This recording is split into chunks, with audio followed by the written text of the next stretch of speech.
இந்த சம்பவத்தை பொறுத்த வரைக்கும் இப்போ என்ஐஏ தீவிர இப்போ சோதனையில் இருக்குது. அதே நேரத்தில் இதை ஒரு அரசியலாகவும் பார்க்கப்படுகிறது.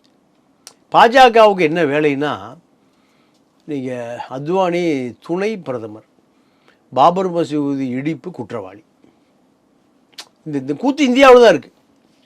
அதே போல் நீங்கள் புல்வாமா தாக்குதல் இன்றைக்கு வரைக்கும் சரியான யாருக்கு குற்றவாளி சமூக விரோதி ஆளும் இன்றைக்கு வரைக்கும் கண்டுபிடிக்க முடியல.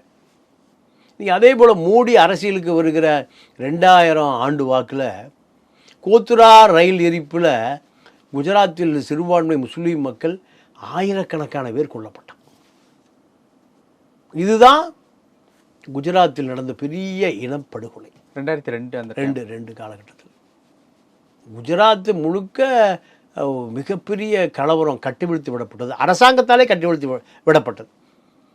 நீங்கள் ஒரு ஐபிஎஸ் அதிகாரி சொல்கிறார், பாண்டியன் இப்படி இன்னொரு அதிகாரி எனக்கு பேர் மறந்து போச்சு, பெரும்பான்மையான இந்துக்கள் கோபமாக இருக்கிறார்கள், அதனால் காவல்துறை கையை கட்டிகிட்ருங்க, அவருக்கு அந்த கோபத்தை தீர்த்து கொள்வார்கள். மோடியை சிஎம்மாக இருந்து சொல்கிறார். அங்கிட்ட நல்ல பேர் ஒரு பேர்